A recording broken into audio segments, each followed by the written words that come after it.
एक है मेरे को रिवॉल्वर ਜਿਹਦੇ ਵਿੱਚ ਮਾਲੂਮ ਹੈ 66 ਕਾਰਤੂਸ ਪੈਂਦੇ ਆ। ਕਿੰਨੇ ਪੈਂਦੇ ਆ ਜੀ? ਕਿੰਨੀਆਂ ਗੋਲੀਆਂ ਪੈਂਦੀਆਂ? 66। ਉਹ ਸਿਰਫ ਇਸੇ ਟ੍ਰਿਗਰ ਤੋਂ ਡਰੇਗਾ, ਸਿਰਫ ਇਸੇ ਹਥਿਆਰ ਤੋਂ ਡਰੇਗਾ। ਔਰ ਉਹਨੂੰ ਪਾਵਰ ਦਾ ਪਤਾ ਹੈ ਇਹ ਹਥਿਆਰ ਦੀ ਪਾਵਰ ਕੀ ਹੈ, ਕਿਉਂਕਿ ਇਹ ਹਥਿਆਰ ਜਦੋਂ ਚੱਲੇਗਾ ਨਾ ਇਹ ਸਰੀਰ ਨੂੰ ਵੀ ਤੇ ਸਪਿਰਿਟ ਨੂੰ ਵੀ, ਹਾਲੇਲੂਇਆ, ਦੋਨਾਂ ਨੂੰ ਹੀ ਕੀ ਕਰ ਦੇਵੇਗਾ? ਘਾਇਲ ਕਰ ਦੇਵੇਗਾ। ਕਿਉਂਕਿ ਲਿਖਦਾ ਨਾ, ਕਹਿੰਦਾ ਕਿ ਪਰਮੇਸ਼ਰ ਦਾ ਵਚਨ, ਪਰਮੇਸ਼ਰ ਦਾ ਕਲਾਮ ਦੋ ਧਾਰੀ ਤਲਵਾਰ ਦੇ ਨਾਲੋਂ ਵੀ ਤਿੱਖਾ ਹੈ। ਜਿਹੜਾ ਸਰੀਰ ਦੇ ਵਿੱਚ ਆ ਉਹਦੇ ਲਈ ਤੁਹਾਡੇ ਹਥਿਆਰ, ਤੁਹਾਡੇ ਸ਼ਸਤਰ ਹਾਨੀਕਾਰਕ ਹੋ ਸਕਦੇ ਆ, ਪਰ ਜਿਹੜਾ ਸਪਿਰਿਟ ਦੇ ਵਿੱਚ ਆ ਉਹਨੂੰ ਕੋਈ ਲੈਣਾ ਦੇਣਾ ਨਹੀਂ ਤੁਹਾਡੇ ਹਥਿਆਰਾਂ ਤੋਂ, ਉਹਨੂੰ ਕੋਈ ਲੈਣਾ ਦੇਣਾ ਨਹੀਂ। Hallelujah, hallelujah.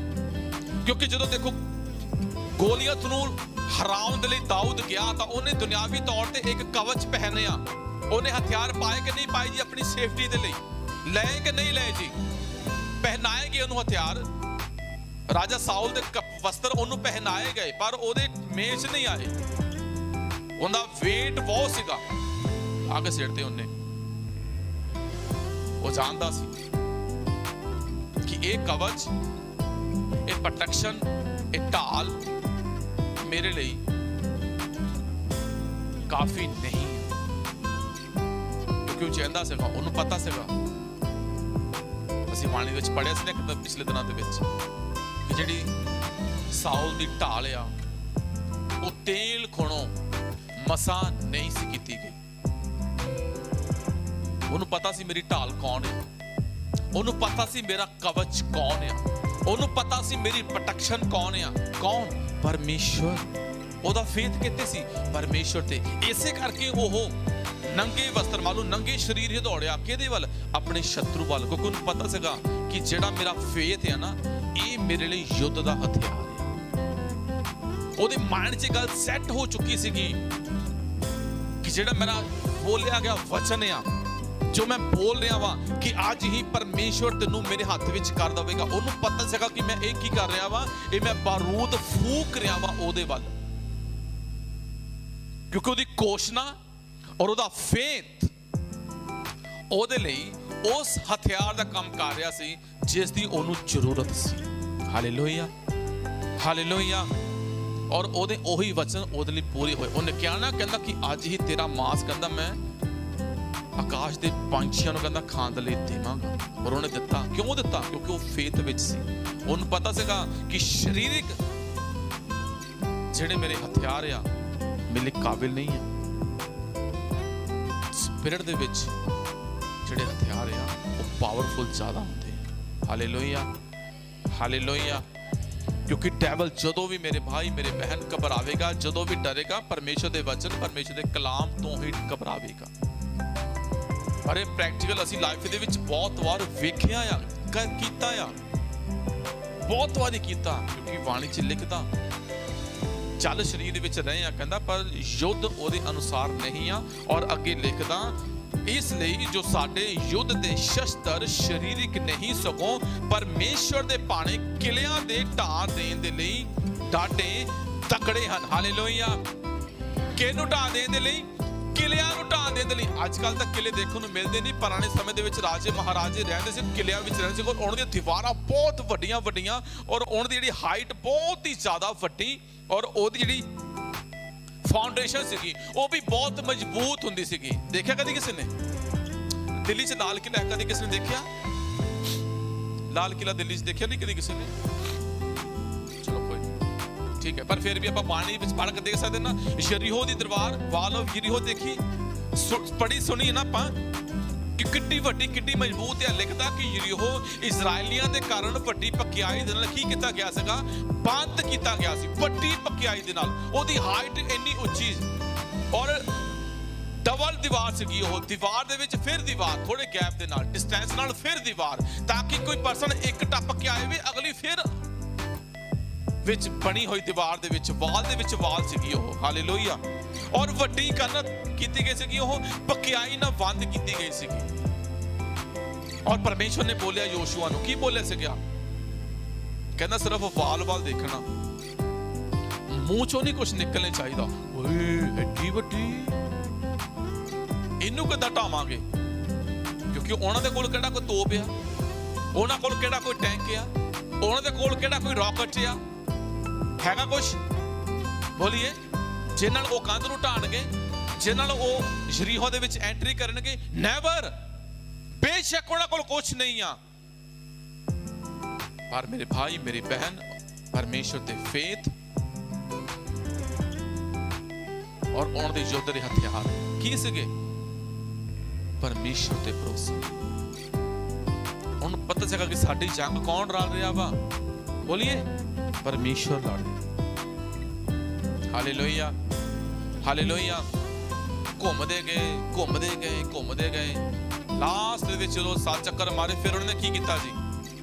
धक्का मारिया। बोलिए, जाके कंध नूं हथ भी लाया नहीं, सिर्फ एक ही बार परमेश्वर यहोवा दी जय दा नारा मारिया उन्होंने। Hallelujah, hallelujah.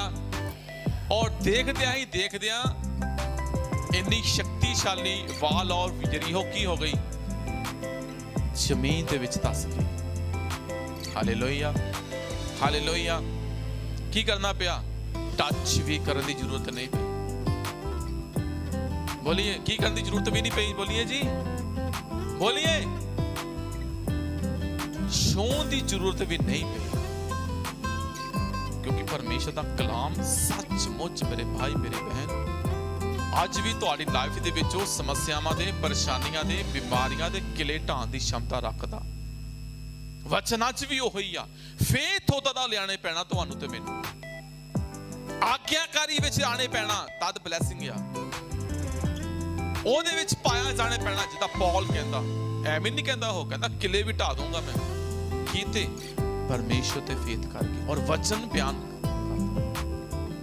कहंदा। परमेश्वर दे जिहड़े युद्ध दे हथियार आ ना, ओह कहंदा किलियां नूं भी ढाण दी क्षमता रखदे आ।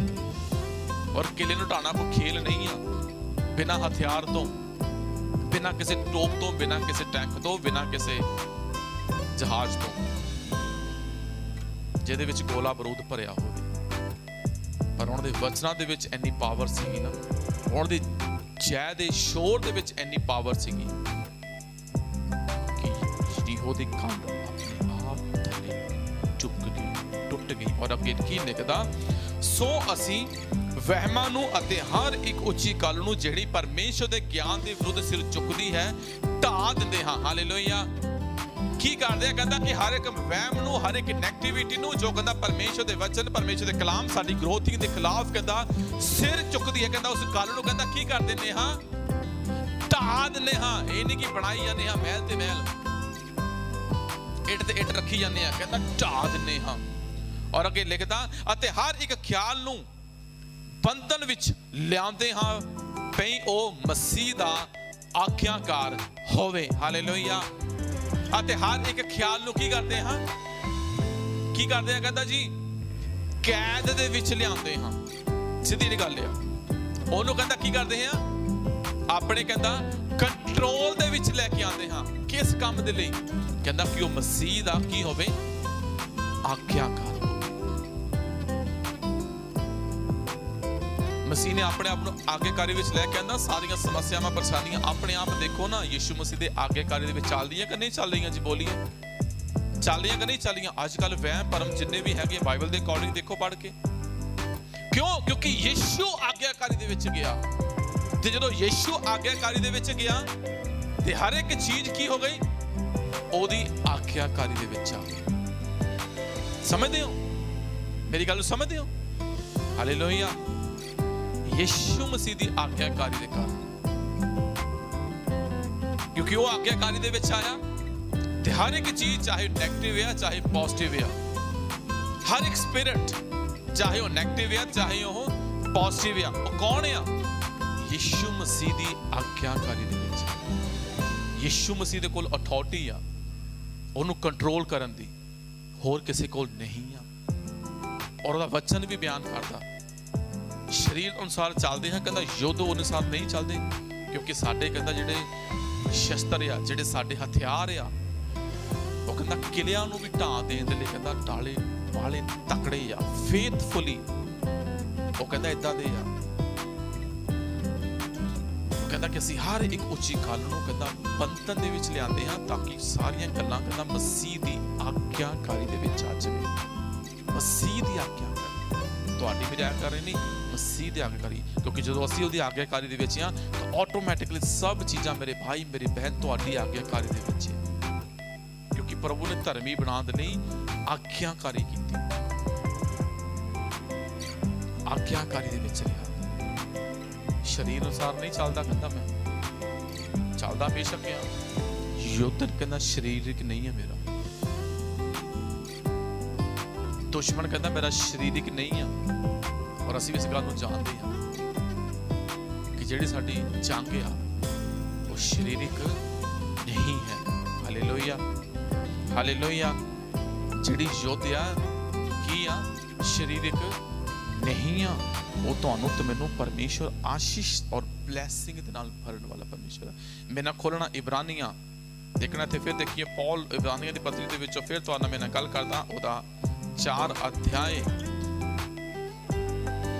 स्पिरिट आपका धन्यवाद करते हैं। और ਉਹਦੇ 15 वचन ਦੇ ਵਿੱਚ ਦੇਖਣਾ, ਬੜੇ ਧਿਆਨ ਦੇ ਨਾਲ ਪੜ੍ਹਨਾ। ਇਬਰਾਨੀਆਂ 4 अध्याय और ਉਹਦੇ 15 ਵਿੱਚ ਧਿਆਨ ਨਾਲ ਸੁਣਨਾ। ਔਰ ਇੱਥੇ ਲਿਖਦਾ ਕਹਿੰਦਾ ਕਿਉਂ ਜੋ ਸਾਡਾ ਪ੍ਰਧਾਨ ਜਾਜਕ ਇਹੋ ਜਿਹਾ ਨਹੀਂ ਜੋ ਸਾਡੀਆਂ ਦੁਰਬਲਤਾਈਆਂ ਵਿੱਚ ਸਾਡਾ ਦਰਦੀ ਨਾ ਹੋ ਸਕੇ। Hallelujah, hallelujah. ਕਹਿੰਦਾ ਕਿ ਤੁਹਾਡਾ ਤੇ ਮੇਰਾ ਜਿਹੜਾ ਜਾਜਕ ਆ, ਹੁਣ ਜਾਜਕ ਦਾ ਮਤਲਬ ਸਮਝਦੇ ਆ ਜਾਜਕ ਕੌਣ ਆ? ਪ੍ਰਧਾਨ ਜਾਜਕ। ਜਾਜਕ ਕਿਹਦੇ ਵੱਲੋਂ ਆਂਦਾ ਜੀ? ਪਰਮੇਸ਼ਵਰ ਦੇ ਵੱਲੋਂ। ਔਰ ਜਾਜਕ ਕਿਹਦੇ ਵੱਲੋਂ ਨਿਯੁਕਤ ਹੁੰਦਾ ਜੀ? ਖੁਦ ਪਰਮੇਸ਼ਵਰ ਦੀ ਚੋਣ ਦੇ ਮੁਤਾਬਿਕ। ਕਿਸੇ ਮਨੁੱਖ ਦੀ ਚੋਣ ਨਾਲ ਨਹੀਂ ਚੁਣਿਆ ਜਾ ਸਕਦਾ ਜਿਹੜਾ ਪਰਮੇਸ਼ਵਰ ਦੇ ਕੰਮਾਂ ਲਈ ਚੁਣਿਆ ਜਾ ਸਕੇ। ਉਹ ਤੇ ਕਿਸੇ ਪਰਮੇਸ਼ਵਰ ਦੀ ਚੋਣ ਨਹੀਂ ਹੁੰਦੀ, ਉਹ ਤੇ ਪਰਮੇਸ਼ਵਰ ਦੀ ਮੋਹਰ ਹੁੰਦੀ ਆ। ਹਾਲੇਲੂਇਆ। ਔਰ ਲਿਖਦਾ ਕਹਿੰਦਾ ਕਿਉਂ ਜੋ ਸਾਡਾ ਪ੍ਰਧਾਨ ਜਾਜਕ ਇਹੋ ਜਿਹਾ ਨਹੀਂ ਜੋ ਸਾਡੀਆਂ ਦੁਰਬਲਤਾਈਆਂ ਵਿੱਚ ਸਾਡਾ ਦਰਦੀ ਨਾ ਹੋ ਸਕੇ। ਤੁਸੀਂ ਕਿਸੇ ਸਮੱਸਿਆ ਵਿੱਚ ਆ, ਤੁਸੀਂ ਕਿਸੇ ਪਰੇਸ਼ਾਨੀ ਵਿੱਚ ਆ, ਤੁਸੀਂ ਕਿਸੇ ਕਰਜ਼ ਦੇ ਵਿੱਚ ਆ ਜਾਂ ਕਿਸੇ ਪ੍ਰੋਬਲਮ ਦੇ ਵਿੱਚ ਆ, ਤਾਂ ਇਹਦਾ ਮਤਲਬ ਇਹ ਨਹੀਂ ਕਿ ਪਰਮੇਸ਼ਵਰ ਨੇ ਤੁਹਾਨੂੰ ਛੱਡਤਾ ਜਾਂ ਤਿਆਗ ਦਿੱਤਾ। ਨੈਵਰ। ਪਰਮੇਸ਼ਵਰ ਨੇ ਤੁਹਾਨੂੰ ਕਦੀ ਵੀ ਛੱਡਿਆ ਜਾਂ ਤਿਆਗਿਆ ਨਹੀਂ ਆ। ਦੁਰਬਲਤਾਈਆਂ ਦੇ ਵਿੱਚ, ਸਮੱਸਿਆਵਾਂ ਦੇ ਵਿੱਚ, ਪਰੇਸ਼ਾਨੀਆਂ ਦੇ ਵਿੱਚ ਲਿਖਦਾ ਕਿ ਉਹ ਏਦਾਂ ਦਾ ਜਾਜਕ ਨਹੀਂ ਆ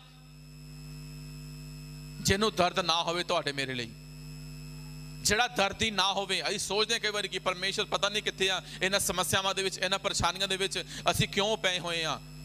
ਕੋਈ ਨਾ ਕੋਈ ਰੀਜ਼ਨ ਹੋ ਸਕਦਾ, ਪਰ ਉਸ ਰੀਜ਼ਨ ਦੇ ਵਿੱਚ ਵੀ ਪਰਮੇਸ਼ਵਰ ਮੇਰੇ ਭਾਈ ਮੇਰੀ ਬਹਿਨ ਕਹੇਗਾ ਕਿ ਮੈਂ ਤੇਰਾ ਪ੍ਰਧਾਨ ਜਾਜਕ, ਮੈਂ ਜਾਜਕ ਤੇਰੇ ਨਾਲ ਹਾਂ। ਔਰ ਕਿਉਂਕਿ ਅੱਗੇ ਲਿਖਦਾ ਸਗੋਂ ਸਾਰੀਆਂ ਗੱਲਾਂ ਵਿੱਚ ਸਾਡੇ ਵਾਂਗੂ ਪਰਤਾਇਆ ਗਿਆ ਪਰ ਉਹ ਪਾਪ ਤੋਂ ਰਹਿਤ ਰਿਹਾ। ਹਾਲੇਲੂਇਆ। ਕੀ ਕੀਤਾ ਗਿਆ? ਕਹਿੰਦਾ ਸਾਰੀਆਂ ਗੱਲਾਂ ਦੇ ਵਿੱਚ ਪਰਤਾਇਆ ਗਿਆ।